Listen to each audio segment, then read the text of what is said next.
Drums for the marching men with victory medals on their chests. Drums for the dead left behind. Drums for the future they had fought for. Drums when the black 369th Infantry returned from the front in the year 1990. Proudly they moved through the streets towards Harlem. Because they had fought gallantly to make the world safe for democracy, to black people everywhere, particularly the young, the future looked very bright.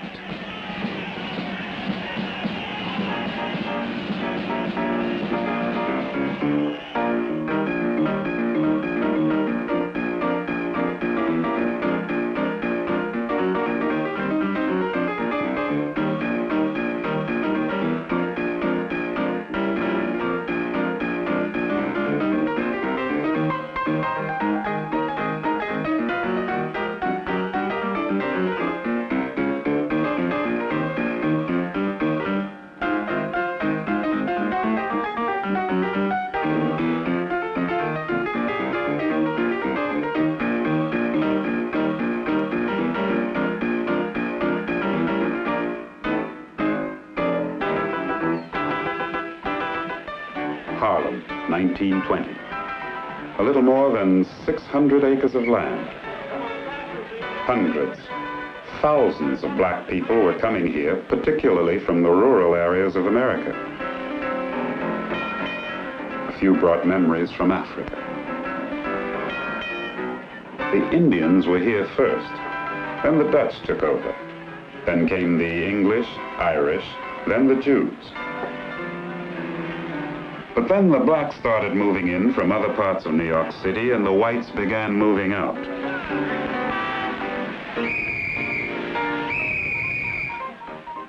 By the early 1920s, Harlem was mostly black. The remaining white residents, feeling threatened, began moving to other parts of the city. People began calling Harlem the capital of black America.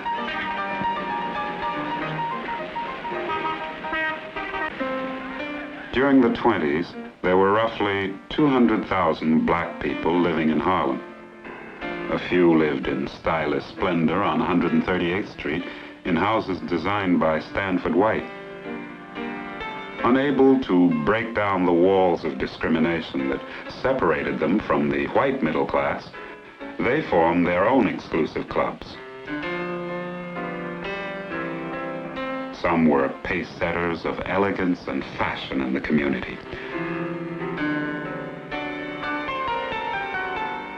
We actually had a millionairess in our midst. Her name was Alelia Walker. Alelia's elegance and high fashion were the talk of the entire city.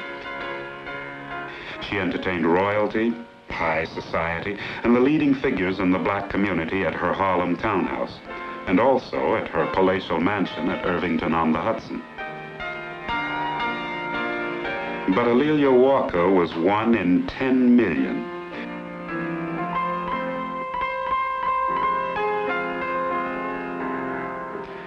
Virtually all of Harlem's population was born and raised in desperate poverty, surrounded with hate and hostile rural environments. Looking for opportunity, those who were able left these areas and migrated to a place that was on the lips of black people everywhere. Harlem, New York, the capital of black America.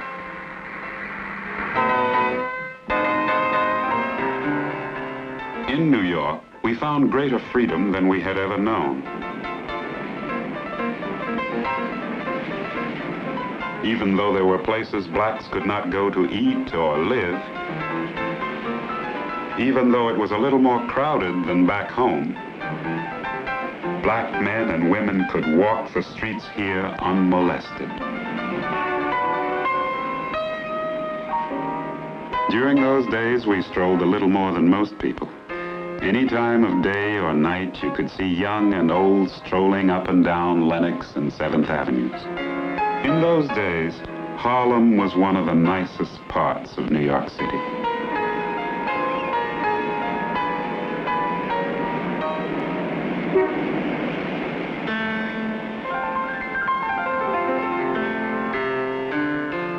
The migration here was aggressively encouraged by Philip A. Payton, a black real estate man.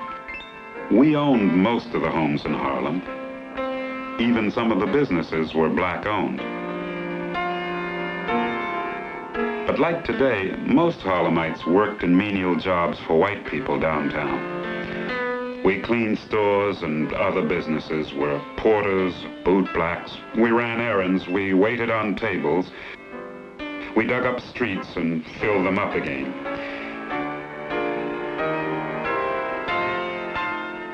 It was all most of us could do to make ends meet with the prices rising all the time.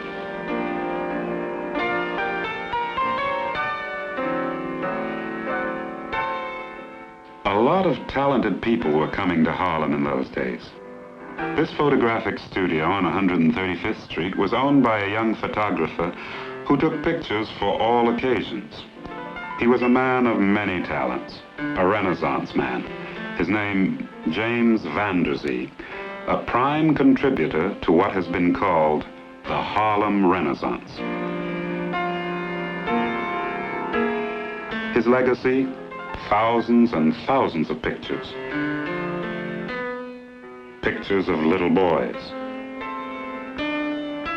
And pictures of little girls. Pictures of the Sunday school of the Abyssinian Baptist Church with its minister, the Reverend Adam Clayton Powell, Sr., one of the dynamic leaders of this growing community. There sure was a lot of energy here in Harlem. Plenty of hope and plenty of pride. Take Jack Jonson, for example. Just a few years earlier, he showed everybody that given a chance, a black man could rise to the top. He was quite a man and a dandy, too. In those days, there were quite a few dandies in Harlem. Some lived way beyond their means, trying to keep pace with the Roaring Twenties.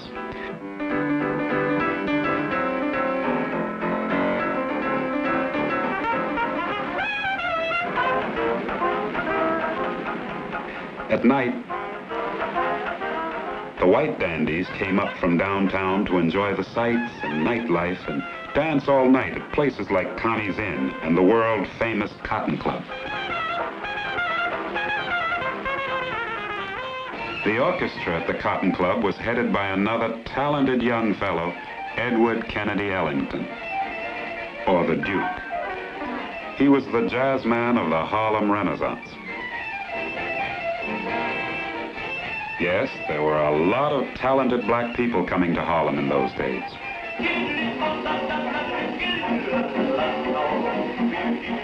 Cab Calloway, quite a performer.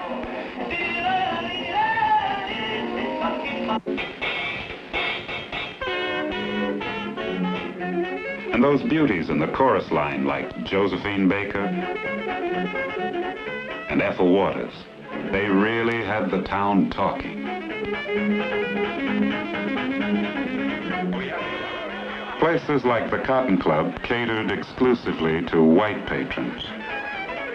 They paid a good deal of money to extract our humor from us.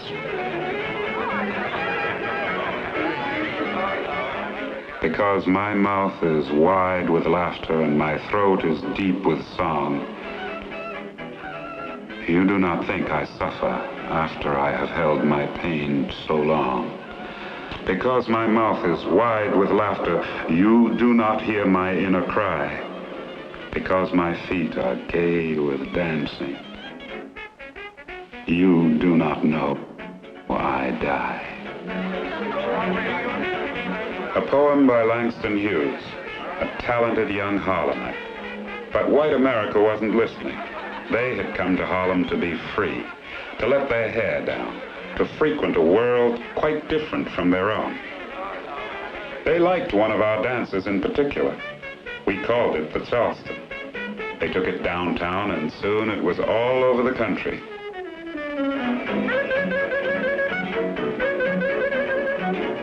In those days, there was a young dancer who could make up steps faster than you can say Bojangles.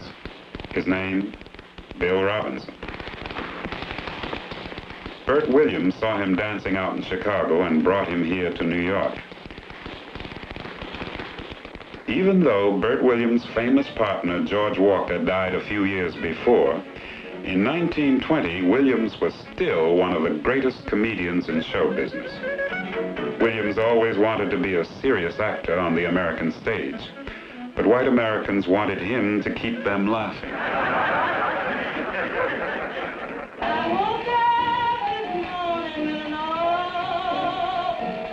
Bessie Smith came to Harlem. She had blues to sing.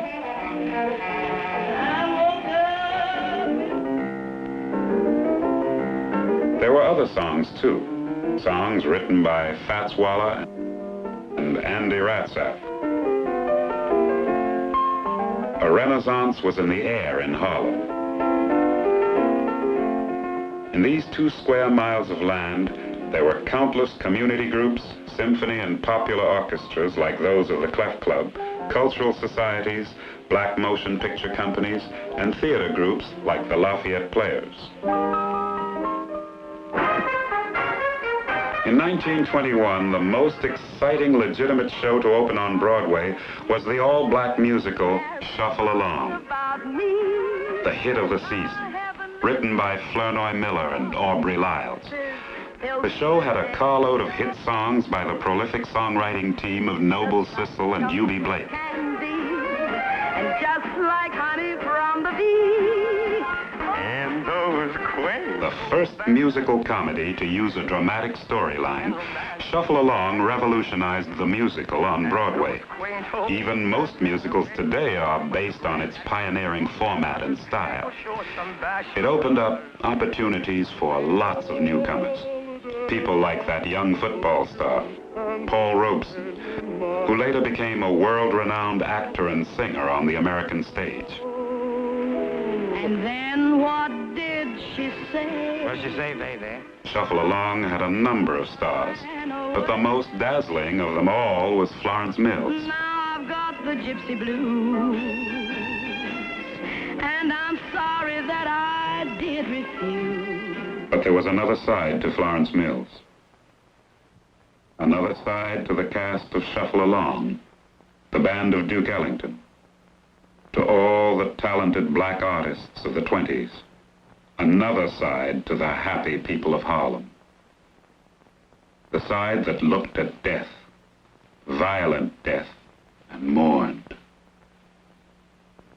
Day dawned, and soon the mixed crowds came in view. The ghastly body swaying in the sun. The women thronged to look, but never a one showed sorrow in her eyes of steely blue. And little lads, lynchers that were to be, danced round the dreadful thing in fiendish glee.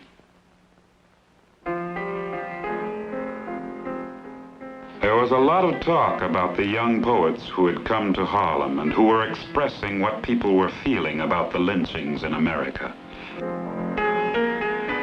Young poets like Claude McKay gave white America a glimpse of what is at the back of the black man's mind.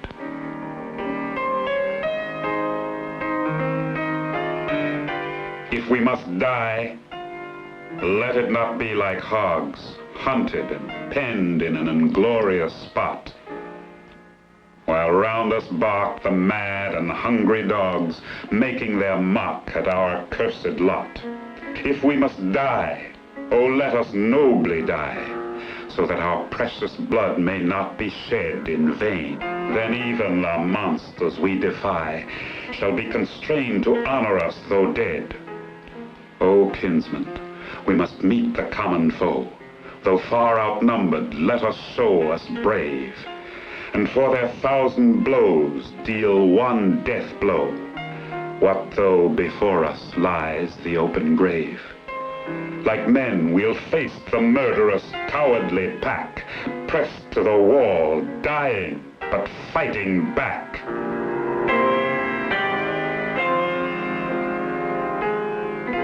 McKay wrote both of those poems. There was something different about these young poets. They didn't seem to see life the same way as the older people. Though their form and style was traditional English verse, the content and feeling of their writings was distinctly black. The young poet Langston Hughes had come to Harlem from out west. He writes about these young people, about their thoughts and their feelings. We younger Negro artists who create now intend to express our individual dark-skinned selves without fear or shame. If white people are pleased, we are glad. If they are not, it doesn't matter. We know we are beautiful, and ugly too. The tom-tom cries, and the tom-tom laughs. These were the new Negroes. Professor Alain Locke of Howard University wrote a book about them called The New Negro. In it, Dr. Locke leaves us a rich legacy of our history, our music, our art, and literature. In The New Negro, Dr. Locke speaks of a renaissance in Harlem.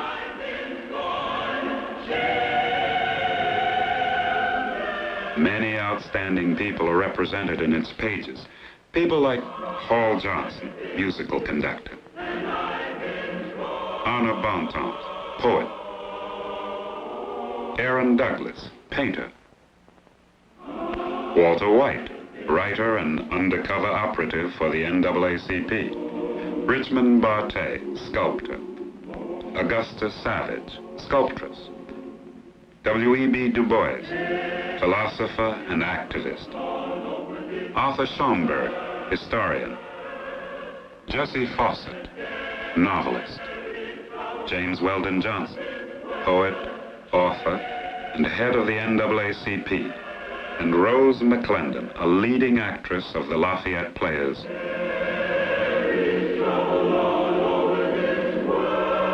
One of the most distinguished poems recorded in the book, The New Negro, is written by young Langston Hughes.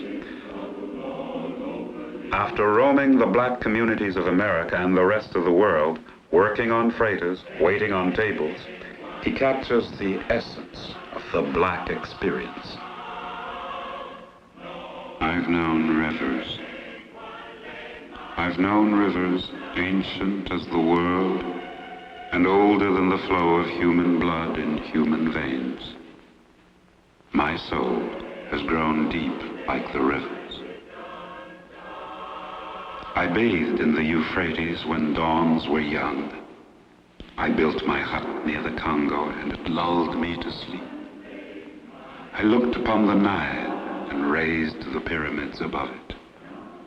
I heard the singing of the Mississippi when Abe Lincoln went down to New Orleans, and I've seen its muddy bosom turn all golden in the sunset. I've known rivers, ancient, dusky rivers. My soul has grown deep like the rivers. The depth, the vision, the genius of these young writers began to appear regularly in Opportunity magazine, official journal of the Urban League, edited by the sociologist Charles S. Johnson, and in the Crisis magazine, the official journal of the NAACP, edited by W.E.B. DuBois, and other publications like The Messenger. The writings of the Renaissance writers also began to appear in the white publications downtown, largely through the efforts of Carl Van Vechten, a well-known white writer who took a keen interest in the creative people of Harlem. They had other benefactors too, like Casper Holstein, who established awards and scholarships for them.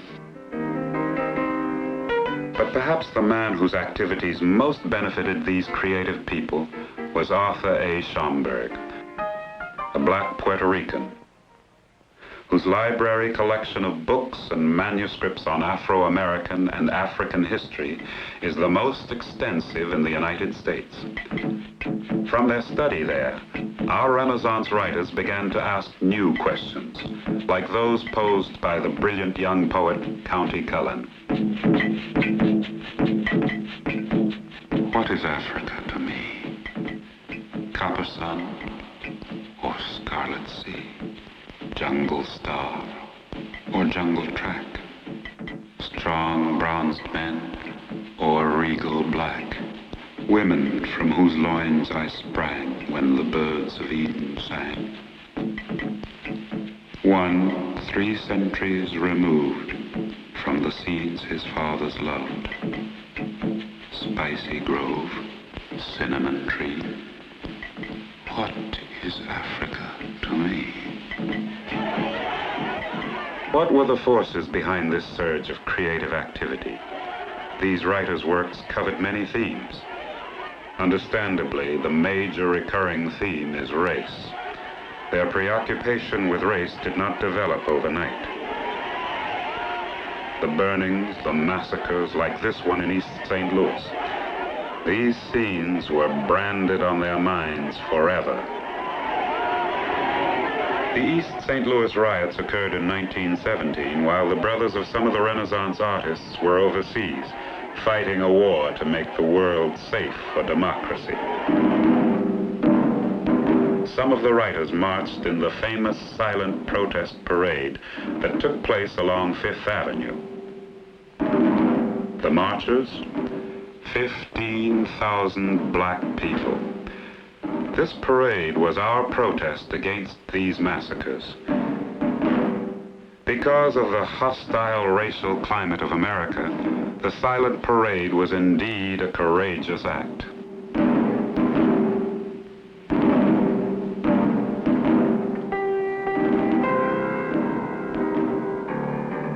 At the vanguard of the parade were the 2 most revered and distinguished leaders in Afro-American life, James Weldon Jonson and W.E.B. Du Bois.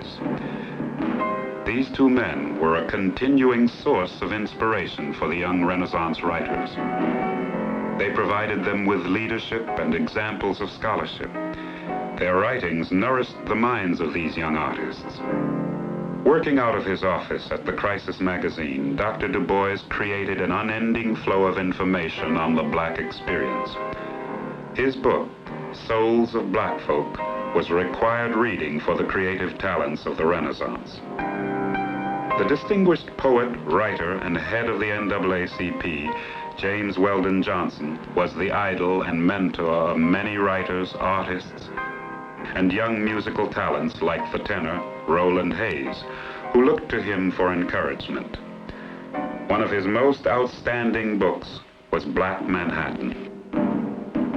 It was felt by Jonson and Du Bois that the art, poetry, and writing of distinguished black people would play a large role in developing black pride and in breaking down the walls of racial discrimination so prevalent in America. That the best way to combat racial violence, prejudice, and discrimination was to reveal to the white community of America that black citizens were orderly, neat, and well-behaved. And so, in the silent parade, everyone put on their Sunday best, shined their shoes, wore their best hats, in the hope that America would alter its thinking. But there were other parades. A movement that started here in Harlem spread throughout the black communities of the United States. At its peak, it had a following of 6 million black people. At the head of this movement was the dynamic public speaker Marcus Garvey. He posed another solution to the problem of race in America. He had a tremendous impact on the young people of the 20s, particularly the creative ones. His words, "Let us go home to Africa. Let us go back and leave this cancerous land. No political surgeons can cut out this disease. 6 million black people have spoken." His ideas caused considerable controversy. For the first time in the 20th century, the concepts of black pride, black nationalism, black power were organized into a political movement, the United Negro Improvement Association, with headquarters in Harlem. Under the influence of Marcus Garvey, the idea of Africa took firm root in the minds of the talented new Negroes of Harlem, in the minds of people like Aaron Douglas, perhaps the most outstanding artist of the period. Douglas studied in both America and Europe, but in these paintings found his greatest inspiration in the art of Africa.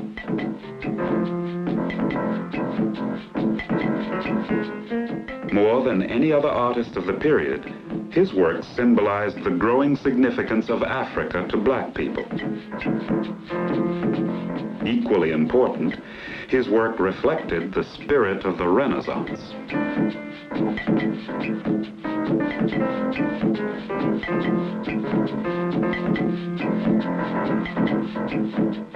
It is often said that we black people cannot speak of a Renaissance because prior to our subjugation into slavery and feudalism, we were savages fighting for survival in the jungles of Africa. But the ancient Greeks and Romans, as well as the sages of the European Renaissance, had quite a different view of black people. Even as late as 200 years ago, Count Volney, a high official in Napoleon's government, in describing the African people, said in his noted book, The Ruins of Empires, "There a people, now forgotten, discovered while others were yet barbarians, the elements of the arts and sciences, a race of men now rejected from society for their sable skin and frizzled hair, founded on the study of the laws of nature, those civil and religious systems which still govern the universe." What were the root causes of the Renaissance? Was it the war? Was it racism, radicalism, or liberalism? Was it the Roaring Twenties? Was it the dynamic presence of individuals like W.E.B. Du Bois, James Weldon Jonson, Arthur Schomburg, Alain Locke, Carl van Vechten? Was it Marcus Garvey? Who knows? Or does it really matter what caused the Renaissance? Much more important is the fact that it was a turning point in Afro-American thought and creativity. Its impact is still being felt today. Perhaps it is because the Renaissance stems from something deeper, something very ancient, something that comes from the souls of black folks, the spirit of survival and liberation, indeed a perennial spirit in the history of all mankind, a spirit that now flowers in the works of black artists, writers, social and political thinkers, in the works of all who create in the many Harlems of America today.